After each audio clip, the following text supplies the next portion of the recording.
ำหมูหอมใบกาแฟนะคะซึ่งเป็นเมนูที่ทำง่ายแต่ว่าอร่อยนะคะแต่ก่อนที่จะไปชมคลิปวิดีโออย่าลืมกดไลค์กด subscribe ให้นาก่อนนะคะค่ะนี่ก็จะอุปกรณ์ของเราในวันนี้นะคะก็ที่หลักๆเลยหมูสับอันนี้คือสับเรียบร้อยแล้วนะคะจากนั้นก็จะเป็นผงชูรสใส่นิดหน่อยเพื่อความกลมกล่อมนะคะจากนั้นก็จะมี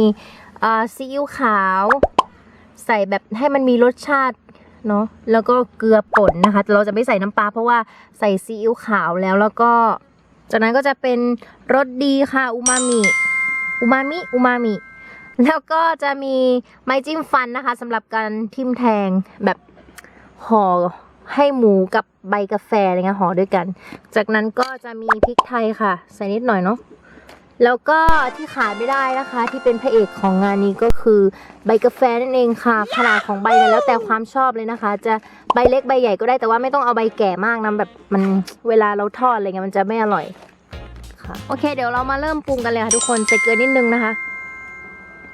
เกลือนิดนึงจากนั้นก็ผงชูรสค่ะผงชูรสแล้วก็รสดีอูมามินะคะอูมามิอร่อยมากอันนี้ว้าวใส่เยอะเกินไปตักคืนก่อน โอเคจากนั้นก็ซีอิ๊วขาวนะคะนี้แล้วแต่ความชอบเลยว่าจะใส่เยอะประมาณแค่ไหนอะไรเงี้ยแต่ว่านะไม่เป็นคนไม่ชอบเค็มค่ะก็ใส่พอประมาณเนาะโอเคพอแล้วเดี๋ยวเค็มก็แล้วก็อันนี้นะคะพริกไทยคือรู้สึกว่าจะมีทุกงานเลยพริกไทยนะชอบมากนะพริกไทยเดี๋ยวมาใส่เลยวิโอเค perfect โอเคค่ะทุกคนหลังจากที่เมื่อกี้แนะนำไปแล้วนะคะว่าเราใส่เครื่องปรุงอะไรบ้างอะไรเงี้ยเดี๋ยวมาคลุกเคล้ากันเลยว่าทำยังไงนะคะวิธีขั้นตอนการทำเลยโอเคใส่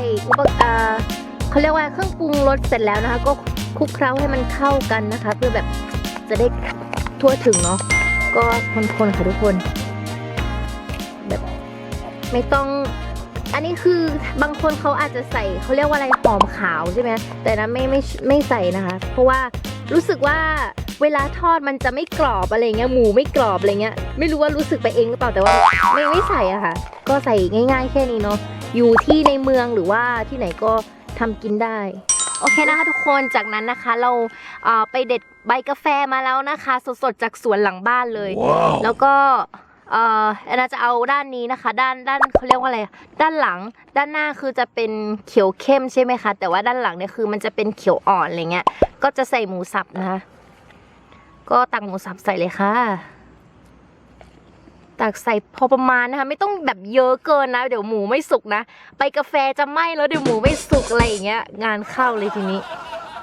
โอเคใส่ประมาณนี้ค่ะประมาณนี้เสร็จแล้วเราก็ห่อเลยห่อนะพลิกไปพลิกมากิ้งเลยโอเคแค่นี้ค่ะง่ายๆเลยจากนั้นนะคะเราก็จะมีไม้จิ้มฟันใช่ไหมไม้จิ้มฟันนี่คือปลอดภัยสุดแล้วเพราะว่าเป็นเขาเรียกว่าอะไรอะเป็นวัตถุดิบของธรรมชาตินะคะเราก็จะทิ่มแทงมันลงไปตรง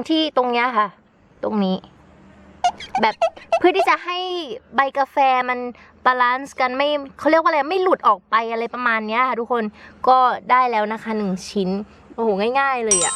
เดี๋ยวมาทำชิ้นต่อไปเลยค่ะอันนี้ใบกาแฟนะคะนาอย่างที่บอกคือไม่ได้แบบใบใหญ่มากใบกลางๆใบใหญ่ก็ใส่หมูเยอะหน่อยนะคะแบบคือเขาเรียกว่าอะไรอะเดี๋ยวมันจะสุกพร้อมๆกันเอง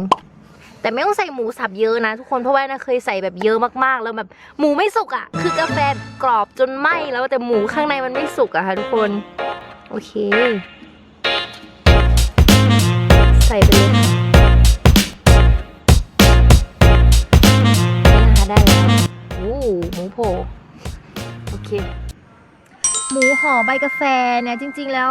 นะไปสอบถามข้อมูลมานะเขาบอกว่าเป็นอาหารของชาวเขาเรียกว่าอะไรอ่ะชาวเผ่าเมี่ยงเผ่าเมี่ยงสักอย่างเนี่ยค่ะแต่ว่าแอนนาก็ไม่แน่ใจนะคะถ้าใครแบบทราบหรือว่าอะไรยังไงก็คอมเมนต์บอกแอนนาได้นะคะแต่คือแอนนาไปถามผู้ใหญ่แถวบ้านมาเลยเขาบอกว่าใบห่อหมูกาแฟเนี่ยมันเป็นของชาวเมี่ยงนะอะไรอย่างเงี้ยค่ะเพราะว่าของอาขาคือไม่มีอยู่แล้วอะไรอย่างเงี้ยไม่น่าจะใช่ของอาขาใบห่อกาแฟไม่น่าจะใช่นะคะ นาคอนเฟิร์มว่าไม่น่าใช่แน่นอน แต่นาก็ไม่แน่ใจว่าของชนเผ่าอะไรแต่ที่รู้มาก็คือเป็นของชาวเผ่าเมี่ยงอะไรอย่างเงี้ยค่ะโอเคก็ถ้าจะให้ดีก็คือแนะนำให้เด็ดหัวปลายทิ้งดีกว่านะทุกคนเพราะว่ามันจะมีแบบเขาเรียกว่าอะไรอะมีก้านมันจะแข็งๆนะถ้าเป็นใบที่แก่หน่อยอะไรอย่างเงี้ยก็แนะนำว่าให้เด็ดทิ้งนะคะทุกคนไม่ต้องกังวลนะเพราะว่านาล้างมือสะอาดเรียบร้อยแล้วก่อนจะทำ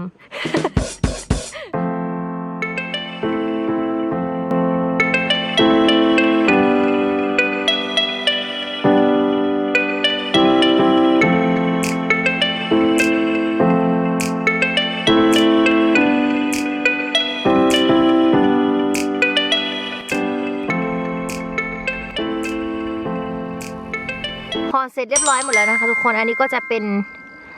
สภาพของมันเนาะก็ห่อให้สวยงามตามที่ทุกคนปรารถนาเลยนะคะก็แบบถ้าห่อไม่สวยอะไรเงี้ยมันก็แบบเวลาแบบมันไม่น่ากินอะไรอย่างเงี้ยค่ะอุ๊ยอันนี้ไส้ทะลักก็ ก็พอประมาณนะคะไม่ต้องสวยมากก็ได้ให้พอทานได้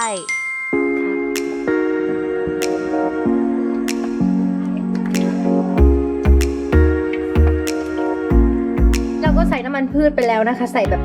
เยอะๆหน่อยเนาะเพื่อที่จะแบบเวลาทอดเนี่ยมันจะไม่ติดใบกาแฟจะไม่ติดกระทะอะไรอย่างเงี้ยค่ะเหมือนหมูทอดนะทุกคนก็ใส่น้ำมันประมาณนั้นนะคะกระทะร้อนแล้วค่ะทุกคนเราก็จะคีบใส่ทีละชิ้นนะคะ